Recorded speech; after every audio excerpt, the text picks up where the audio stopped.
आदिलोक पत्रिका के माध्यम से वेबिनार की सीरीज में दूसरे दिवस में ये जो चर्चाएं चल रही है, हमारे पूर्व वक्ता डॉक्टर प्रदीप गरासिया साहब ने ठीक ढंग से बात रखी। मैं इस अवसर पर, चूँकि ये 9 अगस्त विश्व आदिवासी दिवस के उपलक्ष्य में ये वेबिनार आयोजित किया जा रहा है, तो सर्वप्रथम मैं देश के और दुनिया के तमाम लोगों को 9 अगस्त विश्व आदिवासी दिवस की अग्रिम शुभकामनाएं प्रेषित करता हूं। और आप सबको जी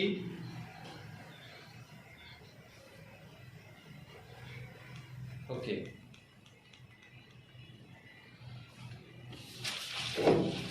तो इस अवसर पर मैं आप सभी को आपकी जय, सेवा, जोहार और जय मुठवा करता हूं और काडम करता हूं। आज जैसा कि मेरा विषय है कि आदिवासी आंदोलनों की ज़रूरत या आदिवासी आंदोलनों की आवश्यकता, इस विषय पे मुझे अपनी बात कहना है। तो सर्वप्रथम हमें ये समझना होगा कि आंदोलन की परिभाषा क्या होती है। बेसिकली हमारे जो लोग हैं वो ज़्यादातर इस बात को समझते हैं कि आंदोलन का मतलब लड़ाई झगड़ा इस आशय से लेते हैं, लेकिन आंदोलन का जो अर्थ है वो गहरा है। उसको समझने की भी हमारे साथियों को भी ज़रूरत है, और जो कुछ लोग हमारे आदिवासी आंदोलनों को लेके कमेंट्स करते हैं उनको भी समझने की ज़रूरत है। तो आंदोलन का अर्थ यदि संक्षिप्त में हम बताना चाहें तो आंदोलन संगठित सत्ता या तंत्र या व्यवस्था के खिलाफ या उस व्यवस्था के द्वारा कि जो आम लोग हैं या जो जिसके अंडर में जो सत्ता चल रही है, उन लोगों को ऐसा आभास होता है कि कहीं ना कहीं हमारे खिलाफ अन्याय हो रहा है, अत्याचार हो रहा है, दमन हो रहा है, शोषण हो रहा है, और उसको विरोध करने के लिए एक संगठित और सुनियोजित और स्वस्फूर्त संघर्ष होता है, जिसका उद्देश्य होता है सत्ता की व्यवस्था या सत्ता में सुधार या सत्ता में परिवर्तन होता है। तो ये जो आंदोलन की बात है और उसको आदिवासियों से जोड़ने की बात है, ये बहुत अहम विषय है, और अहम विषय आज हमारे आदि लोग के साथियों ने रखा है। तो आंदोलन जो इस देश में हुए हैं वो कई प्रकार के हुए हैं, जिसमें हम चर्चा करेंगे, कुछ ऐतिहासिक पृष्ठभूमि की चर्चा करेंगे और कुछ वर्तमान समय में जो आंदोलन चल रहे हैं उसकी चर्चा करेंगे। और आदिवासियों के जो आंदोलन अभी तक हुए हैं वो ज़्यादातर आंदोलन आदिवासियों के जो आंदोलन हुए और एक कॉमन जो देश में आंदोलन हुए या दुनिया में आंदोलन हुए, उसके प्राय कारण या आंदोलन के प्रकार समान हैं। जैसे भारत देश की बात करें तो स्वतंत्रता के आंदोलन हुए, फिर आर्थिक शोषण एवं अन्याय के खिलाफ आंदोलन, सामाजिक सुधार एवं धार्मिक आंदोलन, संस्कृति, अस्मिता, पहचान, भाषा, लिपि बचाए रखने का आंदोलन, जल, जंगल, जमीन, पर्यावरण अर्थात प्रकृति को बचाने का आंदोलन, और राजनीतिक आंदोलन। तो यदि हम इतिहास में जाते हैं तो स्वतंत्रता के पूर्व के आदिवासियों के आंदोलन और स्वतंत्रता के बाद के आदिवासियों के आंदोलन, इसको हम 2 भागों में भी विभाजित कर सकते हैं। तो यदि इतिहास में हम देखते हैं तो आदिवासियों के अलग अलग इलाकों में कई बड़े बड़े आंदोलन हुए। जैसे पहाड़िया विद्रोह जो 1778 के आसपास हुआ, खोंड विद्रोह जो 1837 से 1856 के आसपास हुआ, कोल विद्रोह हुआ, बुदू भोगत उसके नेतृत्व करता थे, संथाल विद्रोह, हूल विद्रोह और मुंडा विद्रोह। ये भारत देश की यदि इतिहास में बात करें तो जो बिरसा मुंडा के नेतृत्व में हुआ और एक सफल आंदोलन हुआ। तो युवाओं को, चूंकि विशेष करके युवा साथी काफ़ी सुन रहे होंगे, तो इससे मुंडा विद्रोह या उलगुलान या बिरसा मुंडा के आंदोलन से हमें काफ़ी कुछ सीखने की ज़रूरत है। खासी विद्रोह, रमोई विद्रोह, रंपा विद्रोह, मणिपुर या नागा विद्रोह, खाड़ा विद्रोह, भील आंदोलन, भील आंदोलन मैं ज़्यादा स्ट्रेस इसलिए कर रहा हूँ कि जिस क्षेत्र से हम लोग आते हैं वहाँ भील आंदोलन काफ़ी प्रसिद्ध रहा है। और यदि इसके क्षेत्र की बात करें तो बांसवाड़ा, डूंगरपुर और हमारा गुजरात का कुछ इलाका, महाराष्ट्र, मध्य प्रदेश का इलाका, और एक बहुत ही उल्लेखनीय आंदोलन है जो गोविंद गुरु के नेतृत्व में जो आंदोलन हुआ था 1913-14 के आसपास। तो उस आंदोलन में काफ़ी लोग हमारे शहीद हुए। कोया विद्रोह, ताना भगत आंदोलन, चेचू आंदोलन, ये हमारे स्वतंत्रता के आंदोलन, स्वतंत्रता के पहले के आंदोलन की बात कर रहे हैं हम। उसके बाद में आर्थिक शोषण और अन्याय के खिलाफ जो आंदोलन हुए, उसमें यदि हम जाते हैं, सामाजिक सुधार है, धार्मिक सुधार है, इन आंदोलनों में यदि जाते हैं हम, तो एक महाराष्ट्र और गुजरात में एक बड़ा आंदोलन हुआ जिसके बारे में कम लोगों को जानकारी होती है। इस आंदोलन के बारे में पालघर का जो सम्मेलन हुआ था आदिवासी एकता परिषद का, उसमें हमारे साथी उत्पल भाई चौधरी और उनकी टीम ने पटल पे लाने का प्रयास किया था। देवी आंदोलन ये सामूहिक नेतृत्व में हुआ था। फिर यदि हम आगे बढ़ते हैं तो महाराष्ट्र में ही गुलाम बाबा अमर सिंह बाबा के नेतृत्व में सतीपति आंदोलन, एक बड़ा आंदोलन इस इलाके में हुआ। पश्चिम बंगाल में नबेला आंदोलन हुआ, मणिपुर में सनामाटी आंदोलन हुआ, आसाम में एक बोडो आंदोलन हुआ जो आज भी निरंतर चल रहा है। मेघालय में भाषा साहित्य संस्कृति आंदोलन हुआ। फिर 1992 के आसपास पश्चिम भारत में एक बड़ा आंदोलन खड़ा हुआ जो आज भी वर्तमान समय में चल रहा है, जो आदिवासी एकता परिषद के एक तत्वाधान में वैचारिक आंदोलन प्रारंभ हुआ, जो संस्कृति और भाषा, पहचान और प्रकृति को लेकर संघर्ष कर रहे हैं। हम इधर यदि आते हैं मध्य प्रदेश के पूर्वी हिस्सों में, तो जो महाकौशल का इलाका है वहाँ एक मजबूत आंदोलन हुआ है। चाहे साहित्यिक दृष्टिकोण से ले लो, राजनीतिक दृष्टिकोण से ले लो, या ऐतिहासिक पृष्ठभूमि की भी बात करें तो एक मजबूत आंदोलन महाकौशल क्षेत्र में हुआ और वो राजनीतिक आंदोलन के रूप में परिवर्तित हुआ, जिसका नेतृत्व तो दादा हीरा सिंह मरकाम जी ने किया और अभी भी वो निरंतर चल रहा है। 1992-94 के आसपास जंगल जमीन सत्याग्रह महाराष्ट्र में हुआ। अंबर सिंह महाराज, सूरतपंथी और वारू जी सोनवणे जो अभी भी हमारे साथी हैं, वो मजदूरों के खिलाफ जो अन्याय, शोषण, दमन है उनके खिलाफ भी ठीक ढंग से आंदोलन को लड़ा और आज भी लड़ रहे हैं। वारू दादा सोनवणे के नेतृत्व में साहित्यिक एक भाषा को लेकर और साहित्य को लेकर भी एक बड़ा आंदोलन इस देश में खड़ा हुआ है।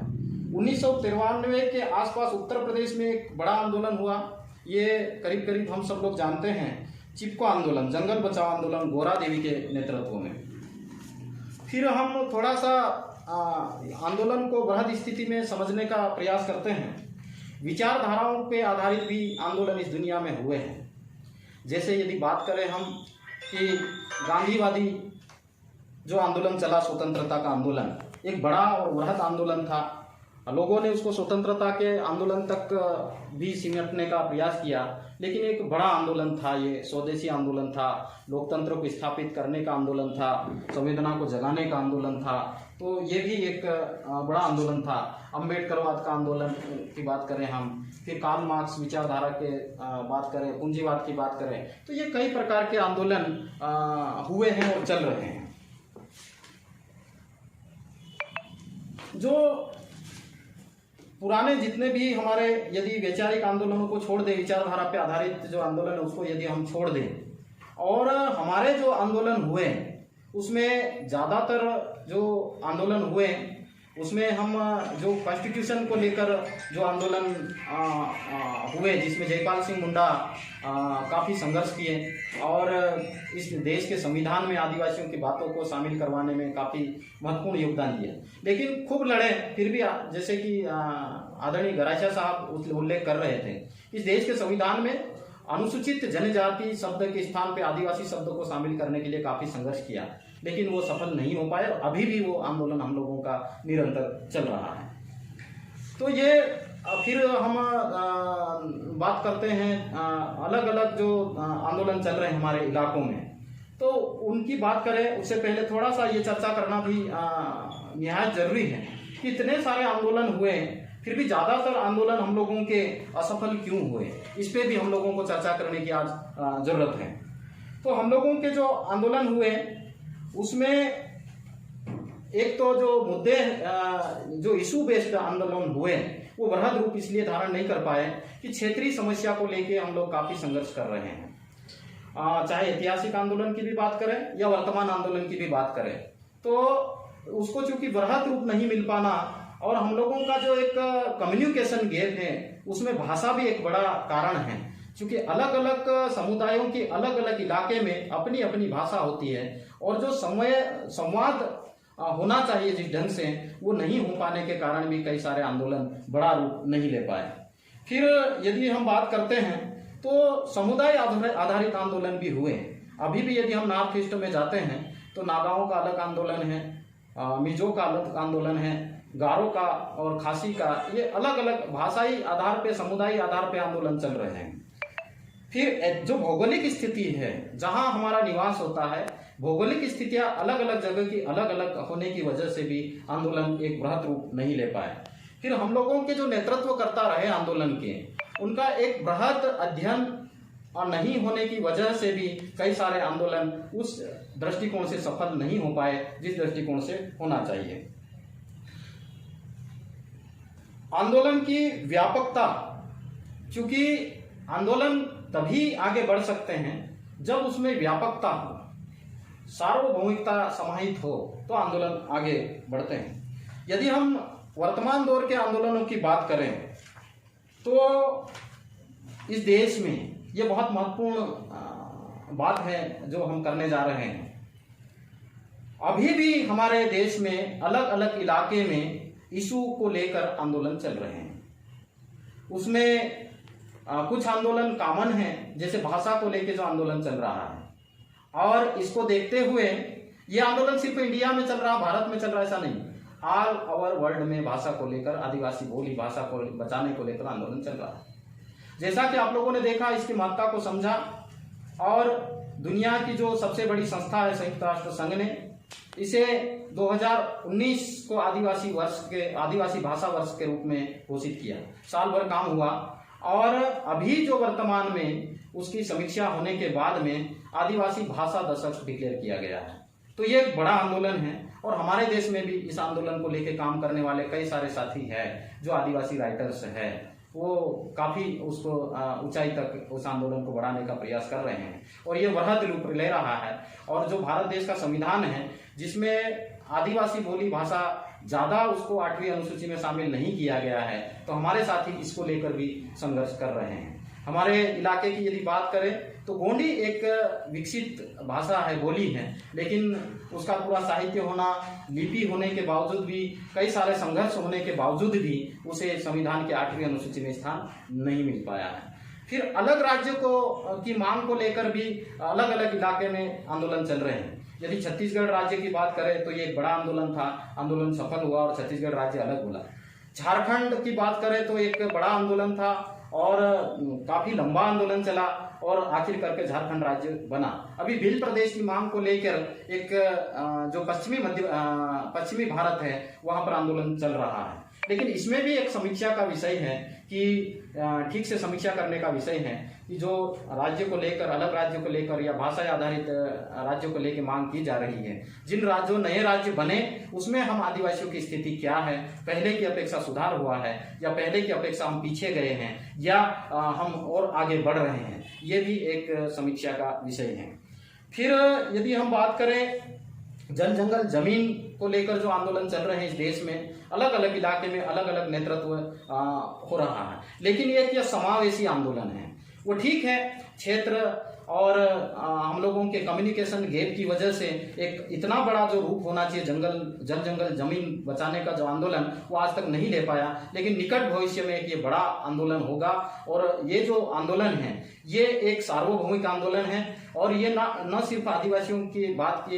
या सिर्फ आदिवासियों के हितों की बात को लेकर जो जल जंगल जमीन का जो आंदोलन चल रहा है, खनिज संपदा बचाने का जो आंदोलन चल रहा है, ये बड़ा है, इसको समझने की जरूरत है। ये न सिर्फ आदिवासी ही इसको लीड करें, बल्कि जल जंगल जमीन को यदि बचाने की बात है तो इसको थोड़ा सा हमको ऊपर उठ के जाने की जरूरत है। जो लोग इस आंदोलन को या गलत दृष्टिकोण से, गलत परिभाषा देके, गलत टीका टिप्पणी देके कमजोर करने का प्रयास कर रहे हैं, उनको भी इसे समझने की जरूरत है कि जल जंगल जमीन और खनिज संपदा बचेगी तो न सिर्फ आदिवासियों के काम आएगी, बल्कि ये सारी दुनिया को या सृष्टि को बचाने में एक उपयोगी साबित होगा। और न सिर्फ हमको काम आएगा बल्कि सारी दुनिया को काम आने वाला है और आने वाली पीढ़ी के लिए ये एक हम सुरक्षित छोड़ के जाने वाले हैं। जैसे यदि हम इतिहास की बात करें तो रेड इंडियंस का जो आंदोलन हुआ अमेरिका में 1894 के आसपास, जब मेन स्ट्रीम में जो लोग हैं उनने वहाँ के जो आदिवासी उनको एक खत लिखा था, वो बहुत उल्लेखनीय है। उनने कहा कि ये जल जंगल जमीन हमें दे दीजिए। तो उन्होंने एक सिंपल सी बात कही थी पत्र के माध्यम से कि हम देने के लिए तैयार हैं, क्योंकि ये किसी की प्रॉपर्टी नहीं है, ये तो लोगों के जीवन को चलाने के लिए, दुनिया को चलाने के लिए है। लेकिन क्या आप हमसे वादा कर सकते हैं कि जिस हालत में हम आपको सौंप रहे हैं उसी हालत में सुरक्षित रखते हुए आप आने वाली पीढ़ी को सुपुर्द कर देंगे? ये एक बड़ी बात थी जो एक समझने की है, वो जल जंगल जमीन के आंदोलन को मजबूती प्रदान करती है। फिर यदि हम थोड़ा सा आगे बढ़ते हैं तो जो वैचारिक दृष्टिकोण से आंदोलन चल रहा है उसमें आदिवासी एकता परिषद को हम प्रमुखता से देख सकते हैं। और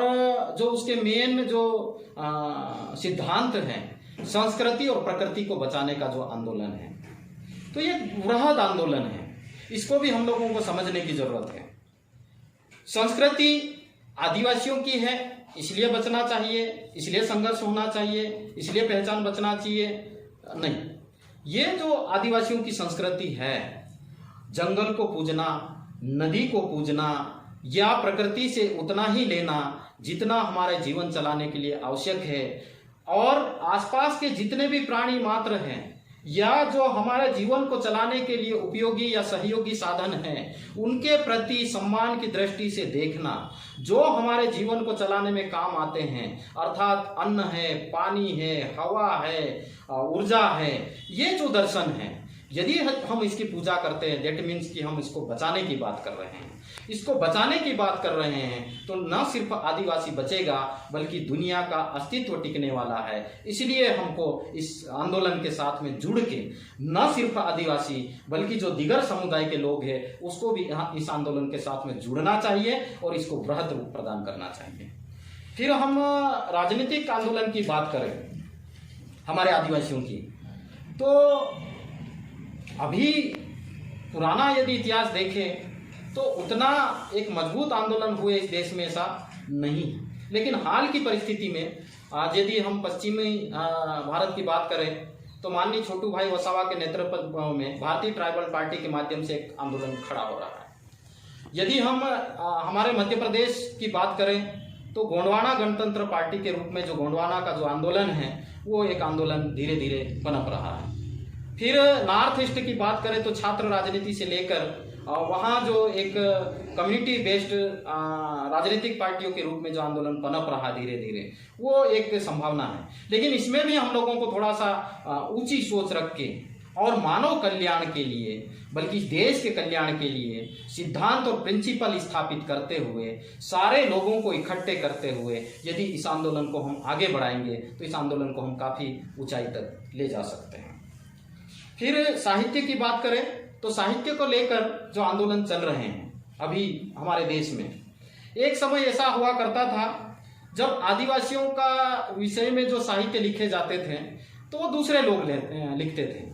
तो वो जो एक चीज जो गहराई, हम ऐसा नहीं कहते कि 100% जो जितना भी लिखा गया है वो गलत है, ऐसा नहीं कह सकते हैं। कुछ अच्छे लोग भी हुए हैं जो मानवीयता, इंसानियत और एक संवेदना के साथ में साहित्य का निर्माण किया, वो आज भी प्रासंगिक है। लेकिन ज्यादातर साहित्य लोगों के बीच में जाए बगैर, लोगों के बीच में जाकर आदिवासियों की जो जीवन शैली, जो दर्शन है, जो अध्यात्म है, जो प्रकृति के साथ में रिश्ता है, जो पर्यावरण के साथ में रिश्ता है, उसको समझे बगैर जो साहित्य की रचना की गई है, वो थोड़ा कहीं ना कहीं उसको पुनर्परीक्षण करने की आवश्यकता है। लेकिन अभी वर्तमान दौर में हम लोगों के समाज के जो वरिष्ठ जो साहित्यकार हैं, उनकी अगुवाई में, उनके मार्गदर्शन में जो यूथ आगे बढ़ रहा है, क्योंकि अभी तक आदिवासियों के जितने भी चीजें हैं उसको लेके वृहद स्तर पे रिसर्च हुआ, लेकिन वो ठीक ढंग से या सही दिशा में नहीं हुआ। तो थोड़ा सा मार्ग भटका है साहित्य, आदिवासियों को लेके जितना भी साहित्य हुआ। तो आदिवासियों का जो साहित्य है वो पीढ़ी दर पीढ़ी स्थानांतरित हुआ है। चाहे किंवदंतियां ले लो या किस्से कहानियां ले लो, हमारे जितेंद्र भाई वसावा जी वो ठीक ढंग से आगे बढ़ रहे हैं। उन्होंने आदिवासी इतिहास परिषद के नाम से श्रृंखला चला रहे हैं, वॉल्यूम तैयार करने की बात कर रहे हैं। तो जो अलग अलग जगह पे किस्से कहानियां, गीत है और नाटक है, नुक्कड़ है, उसके माध्यम में जो चीजें पड़ी हुई है उसको हमको लिपिबद्ध करने की जरूरत है। तो ये साहित्य को लेके एक बड़ा आंदोलन धीरे धीरे खड़ा हो रहा है और यूथ भी इसके साथ में जुड़ रहा है। गीतों के साथ में हमारा आंदोलन है, तो गीत के माध्यम से भी, तो ये आंदोलन के प्रकार हैं। तो वर्तमान दौर में जो समस्या को लेके जो आंदोलन चल रहे हैं वो भी एक काफी गंभीर है, और हमारे आंदोलनों को लोगों ने विकास विरोधी जैसा इस देश में या दुनिया में साबित किया है। तो हम उन लोगों को कहना चाहते हैं कि आदिवासियों का जो आंदोलन है वो आंदोलन विकास विरोधी न होकर के विनाश विरोधी है। इसको गहराई से समझने की जरूरत है। यदि हम बात कर रहे हैं जंगल को बचाने की, यदि हम बात कर रहे हैं नदी को बचाने की, यदि हम बात कर रहे हैं ज्यादा इंडस्ट्री नहीं स्थापित होना चाहिए और वायु शुद्ध रहना चाहिए, यदि हम बात कर रहे हैं कि जंगल के जो प्रोडक्ट है वो खत्म नहीं होना चाहिए, यदि हम बात कर रहे हैं कि जमीन के अंदर जो खनिज संपदा है उसको बचाना चाहिए, जितनी आवश्यकता है उतना ही लेना चाहिए, और यदि ये बचते हैं तो क्या होता है, ये जो पर्यावरण का असंतुलन हुआ है उसे वापस संतुलित करने में सहयोग हो सकता है। तो भला बताइए कि ये जो आंदोलन है वो आदिवासियों के है, ऐसे हम कैसे कह सकते हैं? या विकास विरोधी है, वे कैसे कह सकते हैं? विकास कैसा, विकास की जो परिभाषा है उसको भी नए सिरे से मंथन करने की आवश्यकता है, नए सिरे से गढ़ने की आवश्यकता है। आज की जो विकास की परिभाषा है वो ये हो गई है कि अच्छे रोड बन जाना, बड़े बड़े तालाब बन जाना, बड़े बड़े बिल्डिंग्स बन जाना, बड़े बड़े टेक्नोलॉजी को लेकर ऐसे सिस्टम खड़े हो जाना जिसमें मानव श्रम कम हो और टेक्नोलॉजी बढ़ जाए। तो क्या होगा आने वाले समय में, वो अभी हाल की परिस्थितियों में कोरोना महामारी ने सिद्ध कर दिया है। ये जो आदिवासी मूवमेंट है वो समावेशी है, सर्वांगीण भलाई की बात करने वाले कैसे हैं, ये कोरोना महामारी ने सिद्ध कर दिया है। जिससे हम वर्तमान जो डेवलपमेंट की जो डेफिनेशंस हैं उसके मुताबिक यदि मान लें, डेवलप्ड जो कंट्री है, डेवलप्ड जो सिटी है, और जो हम इंटीरियर जिसको कहते हैं या अविकसित जिसको कहते हैं, या जो पिछड़े हुए इलाके जिसको कहते हैं, दोनों में यदि तुलनात्मक अध्ययन करते हैं तो सबसे ज्यादा कोरोना महामारी ने किसे परेशान किया? जो डेवलप्ड कंट्री है, जो डेवलप्ड सिटीज है उसको, या जिसको आप पिछड़े हुए या मुख्य धारा से दूर जिसको कहते हैं, उन इलाकों को सबसे ज्यादा डिस्टर्ब किया है। ये एक समझने का विषय है। तो यदि हम ठीक से समझते हैं, यदि हमने जो संचार के माध्यम हैं, चाहे समाचार पत्र हो, इलेक्ट्रॉनिक मीडिया हो या सोशल मीडिया के माध्यम से, क्योंकि कोरोना काल में लोग बाहर नहीं निकल पा रहे थे, लेकिन इस कोरोना काल में भी यदि सबसे ज्यादा मानवीयता की बात देखी गई, संवेदना की बात देखी गई, इंसानियत की बात देखी गई, तो आदिवासियों में देखी गई। और लोगों की यदि सबसे ज्यादा मदद कर पाए हैं तो आदिवासी लोग मदद कर पाए। वो ठीक है, और लोगों ने भी काफी मदद की है, लेकिन ज्यादा में ज्यादा आदिवासी लोगों ने मदद की है। तो आदिवासी इलाके में कोरोना फर्स्ट फेज में बिल्कुल भी प्रवेश नहीं कर पाया। क्या आदिवासी लोग इलाके को छोड़ के बाहर नहीं गए थे? गए थे। क्या आदिवासी लोग अन्य लोगों के संपर्क में नहीं आए थे? आए थे, लेकिन आदिवासियों की इम्यूनिटी पावर स्ट्रांग था, इसलिए फर्स्ट फेज का जो कोरोना जो आक्रमण था वो आदिवासियों को ज्यादा प्रभावित नहीं कर सका। जो सेकंड फेज का जो कोरोना वायरस था वो थोड़ा सा नुकसान किया। गांव लोग पूरे गांव के लोग प्रभावित हुए, लेकिन न तो बहुत ज्यादा वो मेडिसिन का यूज किए, न तो बड़े बड़े हॉस्पिटल्स में गए, न बड़े बड़े जो टेक्नोलॉजी उसका इस्तेमाल हुआ, ऑक्सीजन की बात कर ले या तमाम प्रकार की जो चीजें उसके बावजूद भी आदिवासी इलाके में सारे लोग प्रभावित होने के बावजूद भी जो घरेलू नुस्खे हैं, जो देसी जड़ी बूटियां हैं, जो आयुर्वेदिक सिद्धांत है या आयुर्वेदिक मेडिसिन है जो बेसिकली ट्राइबलों से जनित हुई है, उनका उपयोग करके गांव के गांव सुरक्षित हुए हैं। तो ये जो आंदोलन की हम बात कर रहे हैं, ये जो जीवन शैली की जो बचाने की बात कर रहे हैं, तो जो आदिवासियों का आंदोलन है, विकास विरोधी जिन लोगों ने प्रूव किया है अभी तक, उनको नए सिरे से सोचने की जरूरत है, नए सिरे से लिखने की जरूरत है और नए सिरे से आगे बढ़ने की जरूरत है और आदिवासियों से सीखने की जरूरत है। आप पुनः नए सिरे से सोचिए और आदिवासियों के जो आंदोलन है उसे विनाश विरोधी के दिशा में आगे बढ़ाइए और आदिवासियों के आंदोलन के साथ में जुड़िए। यदि सुरक्षित रहना चाहते हैं, दुनिया को सुरक्षित रखना चाहते हैं, तो इस दिशा में बढ़ना पड़ेगा। अदरवाइज क्या होगा? ठीक है, आप हम लोगों को बड़े बड़े प्रोजेक्ट के माध्यम से विस्थापित कर रहे हैं, बड़े बड़ी योजनाओं के माध्यम से हमको परेशान कर रहे हैं, लेकिन इससे क्या होगा? ये पर्यावरण संतुलन बिगड़ेगा, आदिवासी तो खत्म होगा ही, लेकिन आपका क्या होगा? जिसको मेन स्ट्रीम आप कह रहे हैं, उनका क्या होगा? ये नए सिरे से सोचने की जरूरत है। तो हम बात कर रहे हैं वर्तमान परिप्रेक्ष्य में जो आंदोलन चल रहे हैं, वो इश्यू बेस्ड जो आंदोलन है, जैसे विस्थापन है, कुपोषण है, भूखमरी है, अशिक्षा है, स्वास्थ्य को लेकर है, ये तमाम प्रकार के जितने भी आंदोलन है वो इलाके इलाके में हम लोगों के चल रहे हैं। वो प्रयास इतिहास में हुए,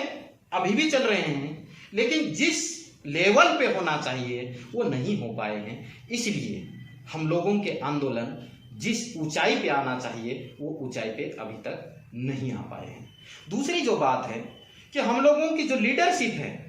यहाँ किसी को अच्छा मानना बुरा मानना ये समीक्षा का विषय नहीं है, किसी को क्रिटिसाइज करना वो भी विषय नहीं है, लेकिन हम लोगों की जो कक्षा है वो ऊंची होना चाहिए। विचारधारा को लेकर अध्ययन, इतिहास को लेकर अध्ययन और भविष्य को लेकर अध्ययन और उसके बाद में दिशा तय करना। तो जो बड़े लेवल पे यदि हमको आंदोलन खड़े करना होगा तो जो व्यक्तिगत जो छोटे मोटे हमारे स्वार्थ है उसको छोड़ना होगा। तो देश के तमाम आदिवासियों को साथ में लेना, दुनिया के तमाम आदिवासियों को साथ में लेना, और चूंकि आदिवासियों का आंदोलन न सिर्फ आदिवासियों के लिए है बल्कि तमाम दुनिया के लिए है, बल्कि पूरी जो सृष्टि है उसको बचाने के लिए है, उसके लिए हमको भी ऊंची सोच रख के और दुनिया के लोगों को भी ऊंची सोच रख के उन लोगों को हम साथ में कैसे ले सकते हैं, इस दिशा में हमको आगे बढ़ने की जरूरत है। तो ये जो एक प्रतिनिधित्व की बात आती है, डॉक्टर प्रदीप गरासिया साहब ने ठीक ढंग से उस बात को आगे बढ़ाया कि जो इस देश के कॉन्स्टिट्यूशन में कुछ राइट्स हम लोगों के प्राकृतिक नेचुरल है, दुनिया के किसी भी संविधान में ना लिखे हुए हो, दुनिया के किसी भी कानून में ना लिखे हुए हो, दुनिया के किसी भी नियम में ना लिखे हुए हो, लेकिन नेचर जो चीज प्रदत्त करती है, या नेचर ये न्याय के सिद्धांत में भी लिखा गया है, जहां न्याय करने के लिए कानूनों में संविधान में जो चीज नहीं लिखी गई है वो प्राकृतिक न्याय के सिद्धांत पे निर्णय करने की बात कही गई है। तो कुछ राइट्स जो है वो ट्राइबल्स के जो है नेचुरल राइट्स हैं, तो उसको भी लेकर यदि हमको आंदोलन करना है तो हाल की परिस्थितियों में जो अलग अलग इलाके में आंदोलन चल रहे हैं, अलग अलग संगठन हैं, अलग अलग संस्थाएं हैं, उन लोगों के जो इंटेलेक्चुअल पर्सन्स हैं, जो लीडिंग पर्सन्स हैं, उन लोगों को देश के जितने भी अलग अलग इलाके के आंदोलन हैं आपस में बैठ के चर्चा करने की जरूरत है। हम इस संदर्भ में यदि बात करें तो आदिवासी एकता परिषद का जो वैचारिक आंदोलन है उसे, चूँकि वो न सिर्फ आदिवासियों के लिए बल्कि पूरी दुनिया के बचाने की दिशा में एक संस्कृति और प्रकृति बचाने का जो आंदोलन है, उस आंदोलन के साथ में जुड़ के हम लोग काम कर सकते हैं। और हमारे जो कार्यकर्ता है उनको हमें वैचारिक रूप से तैयार करने की ज़रूरत है, पूरी समझ के साथ में इस आंदोलन को आगे बढ़ाने की ज़रूरत है। हम जो छोटे छोटे जो इशू है, छोटी छोटी जो बातें हैं, आपस की कोई चीज़ें हैं, उसको बैठ के समझ लें, लेकिन बड़े स्तर की यदि बात करें तो हम लोगों को पूरी समझ, पूरी जो व्यवस्था है उसको समझने की ज़रूरत है, और दुनिया में जो अलग अलग आंदोलन हुए उसको समझने की ज़रूरत है, और जो देश का जो संविधान है उसको भी ठीक ढंग से समझने की ज़रूरत है, और जो आदिवासियों की जो लोकतांत्रिक व्यवस्था है उसको भी समझने की ज़रूरत है, और जो एक पूरे पर्यावरण, वातावरण और लोगों से, बल्कि प्राणी मात्र से जो एक संवेदना है आदिवासियों की, उसको समझने की ज़रूरत है। और उन सारी चीज़ों का समावेश आदिवासी एकता परिषद के आंदोलन में है। लेकर जो आंदोलन हो रहे हैं, या देश में आदिवासियों के जो बड़े मुद्दे हैं उसको लेकर जो आंदोलन हो रहे हैं, तो 2015 के और उससे पहले जो हमारे देश के जो आदिवासी समाज के नेतृत्वकर्ता लोग हैं, बुद्धिजीवी लोग हैं, जिन लोगों ने बहुत गहन चिंतन मंथन के बाद एक रास्ता इख्तियार किया है कि कोई भी व्यक्ति अपना जो नाम, बैनर, झंडा कोई नहीं छोड़ना चाहता है तो कोई बात नहीं, उसे मत छोड़िए, लेकिन एक समन्वय स्थापित कीजिए। देश में आदिवासियों के जो कॉमन मुद्दे हैं उसको लेके इकट्ठे हुई है, चाहे 5वीं अनुसूची की बात हो, पैसा कानून की बात हो, वनाधिकार मान्यता कानून की बात हो, ट्राइबल सब प्लान की बात हो, या जो सलाहकार, आदिवासी सलाहकार परिषद की बात हो, इस टाइप के जो मुद्दे हैं, जमीन के मुद्दे हैं, पानी के मुद्दे हैं, विस्थापन के मुद्दे हैं, जो करीब करीब देश भर में जो भाषा के मुद्दे हैं, या साहित्य के मुद्दे हैं, या हमारी पहचान के मुद्दे हैं, या इतिहास को स्थापित करने के मुद्दे हैं, शिक्षा के जो मुद्दे हैं, इसको यदि बड़े लेवल पे यदि हमको आगे ले जाना है तो जो अलग अलग समूह में आंदोलन है, अलग अलग इलाके में जो आंदोलन है, अलग अलग छोटे मोटे बैनर के जो आंदोलन है, उसको एक संवाद स्थापित करते हुए आगे बढ़ने की ज़रूरत है। तो आदिवासी समन्वय मंच भारत का जो गठन 2015 में हुआ है, और उसके माध्यम से काफ़ी बौद्धिक लोग जुड़ रहे हैं, काफ़ी संघर्षशील समूह जुड़ रहे हैं, काफ़ी संगठन जुड़ रहे हैं, काफ़ी जो इंटेलेक्चुअल पर्सन्स हैं वो भी जुड़ रहे हैं। तो हमको अलग अलग क्षेत्र के जो एक्सपर्ट्स हैं, विषय विशेषज्ञ हैं, जो एक अच्छे अध्ययन के साथ में, अच्छी समझ के साथ में आदिवासियों की नहीं बल्कि पूरी दुनिया की या देश की दिशा के बारे में सोचते हैं, उन लोगों को साथ में लेके एक समन्वय के साथ में आगे बढ़ने की ज़रूरत है। हम इसका एक छोटा सा उदाहरण मध्य प्रदेश में आप लोगों के सामने रखना चाहेंगे। यहाँ पर जो विद्यार्थियों के मुद्दे हैं, तो वो विद्यार्थियों को मुद्दे को सॉल्यूशन के लिए एक आंदोलन खड़ा हुआ है, क्योंकि ये जानबूझ के कह लीजिए या व्यवस्था के द्वारा जो नीतियाँ तय की जा रही हैं उसके मुताबिक समझ लीजिए आप कि जो एजुकेशन सिस्टम है उसमें आदिवासी धीरे धीरे बाहर होता जा रहा है। आदिवासियों के एक वर्ग तो ठीक है जो पढ़ लिख गया, जो कहने को थोड़ा सा सक्षम हुआ है, उनके जो बच्चे हैं वो तो ठीक से जो शिक्षा का जो प्राइवेटाइजेशन हुआ उसमें कहीं ना कहीं टिक रहे हैं, लेकिन वो लोग कितने हैं? 1% से भी कम है। तो जो 99% लोग हैं लगभग, वो गाँवों में रहते हैं, सरकारी स्कूलों में पढ़ते हैं, उनकी व्यवस्था के बारे में क्या है, हॉस्टल के बारे में क्या, या हायर एजुकेशन लेवल पे जो एडमिशन के विषय में क्या, तो ये जो बड़े मुद्दे हैं उसको लेकर एक आंदोलन मध्य प्रदेश में खड़ा हुआ है आदिवासी छात्र संगठन ACS मध्य प्रदेश के माध्यम से। तो एक कहीं ना कहीं आदिवासियों को एक आवाज़ के रूप में, छात्रों के रूप में, यूथ की आवाज़ के रूप में खड़ा हुआ है, तो एक उदाहरण हो सकता है। ऐसा ही देश के अलग अलग राज्य में आदिवासी छात्र संगठन और राज्य का नाम उसके साथ में जोड़ के पूरे देश में आदिवासी विद्यार्थियों का आंदोलन खड़ा हो सकता है। अब जब जरूरत पड़े तो पूरे देश के विद्यार्थियों को आदिवासी छात्र संगठन भारत के माध्यम से हम इकट्ठा कर सकते हैं। यदि हमारे समाज का जो बौद्धिक वर्ग है, पढ़ा लिखा वर्ग है, थोड़ा बहुत सक्षम है, उनको यदि यूनाइटेड करने की बात है, तो जो पढ़े लिखा वर्ग, जो इंटेलिजेंट है, मैक्सिमम से मैक्सिमम लोग शासकीय सेवा में आते हैं। वो बात अलग है कि कितने लोग आते हैं, लेकिन ज़्यादातर लोग आते हैं। उसे यूनाइटेड करने के लिए मध्य प्रदेश में आदिवासी कर्मचारी अधिकारी संगठन आकाश मध्य प्रदेश के नाम से गठन हुआ 2016 में। और उसके बैनर तले हम लोगों ने मध्य प्रदेश के लगभग 10,000 से अधिक कर्मचारी को इकट्ठा किया है और समस्या को सूचीबद्ध करके डाटा बेस्ड और योजनाबद्ध तरीके से लड़ाई को आगे ले जा रहे हैं। कई मामले में सफलता मिली। तो इसको लेकर भी देश भर में आदिवासी कर्मचारी अधिकारी संगठन आकाश और राज्य का नाम जोड़ के अपने अपने राज्य में अपने अपने ऑब्जेक्ट को ड्राफ्ट करके और लोगों को संगठित किया जा सकता है। और ऐसे ही पूरे देश के लोगों के जो राज्य है, पूरे देश के जो राज्य हैं, पूरे देश के कर्मचारी अधिकारियों को इसके माध्यम से इकट्ठा कर सकते हैं। और जब जरूरत पड़े तो आदिवासी कर्मचारी अधिकारी संगठन आकाश भारत के माध्यम से पूरे देश के कर्मचारी को हम इकट्ठा कर सकते हैं। फिर जो महिलाओं की बात है, तो महिला विंग मध्य प्रदेश में खड़ा करने का प्रयास किया है, वो ठीक ढंग से काम कर रहे हैं। ऐसा ही सभी राज्यों में महिला विंग खड़ी हो सकती है और पूरे देश की महिलाओं को इकट्ठा किया जा सकता है। यदि बात करें मध्य प्रदेश के कार्यकर्ताओं की जो योजना है, क्योंकि ज़्यादा लोग हमारे मजदूर हैं और किसान हैं, तो उन लोगों के विषय में सोचने के लिए जो बौद्धिक वर्ग है, जो नेतृत्व करता है, उनको भी आगे आके सोचने की जरूरत है। तो उनका भी एक विंग बने, इस मध्य प्रदेश में उस दिशा में कार्य चल रहा है। ऐसे ही देश के अलग अलग राज्य में भी विंग गठित होना चाहिए और फिर जब जरूरत पड़े तो देश के सारे मजदूरों, किसानों का, आदिवासियों को इकट्ठा करके हमारे आंदोलन को आगे बढ़ाया जा सकता है। फिर यदि हम आगे बढ़ते हैं थोड़ा सा,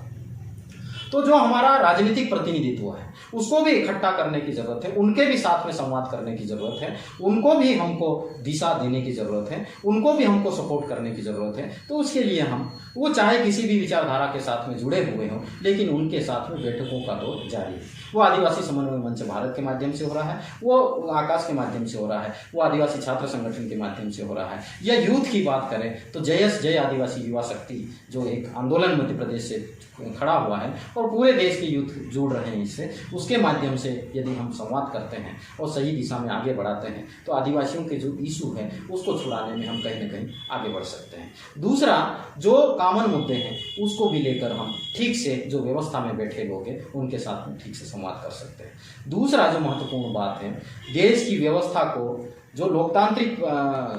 चीज़ें हैं उसको पुनः स्थापित करने में आदिवासी लीड कर सकते हैं। लेकिन ये कब होगा? जब देश के आदिवासियों के आंदोलनों को लीड करने वाले लोग सामने निकल के आए, आगे निकल के आए और बड़ी सोच के साथ में और बड़े लक्ष्य के साथ में आगे बढ़े, तो हम देश के आदिवासियों को एक करके और इस देश की स्थिति जो चरमरा रही है उसको ठीक करने में आदिवासी एक अहम रोल निभा सकते हैं। और जो दूसरे वर्ग के लोग हैं, चूँकि लोकतंत्र है, लोकतंत्र में एक वर्ग विशेष के इकट्ठे हो जाने से या दिशा पकड़ लेने से हम ठीक ढंग से पूरी व्यवस्था को ठीक नहीं कर सकते हैं। तो इस देश में एसटी, एससी, ओबीसी, माइनॉरिटी और जो इंटेलेक्चुअल पर्सन्स है, वो किसी भी कम्युनिटी के हो, जो अन्याय, अत्याचार, दमन, शोषण के खिलाफ लड़ते हो, इस देश में पुनः मानवता और इंसानियत को स्थापित करने की बात करते हो, समानता की बात करते हो, स्वतंत्रता की बात करते हो, और जो महिला पुरुष, धर्म और गरीबी, अमीरी, काले गोरे जो भेद खड़े हुए उस भेद को पाटने के लिए बात करते हैं,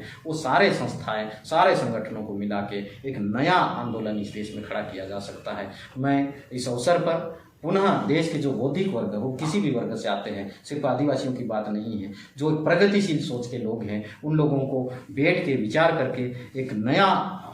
आंदोलन इस देश में खड़ा करने की ज़रूरत है और आदिवासी इसमें बड़ा अहम भूमिका निभा सकते हैं। उससे जुड़ के आगे बढ़ के इस आंदोलन को आगे चला सकते हैं और देश को एक सुरक्षित हाथों में या सुरक्षित भविष्य रखते हुए नई पीढ़ी को सौंप सकते हैं। इस दिशा में हमको आगे बढ़ने की ज़रूरत है। पुनः मैं 9 अगस्त विश्व आदिवासी दिवस की अग्रिम शुभकामना देशवासियों को देता हूँ और मैं पुनः मांग करता हूँ कि देश में एक जो आदिवासी दिवस को लेके एक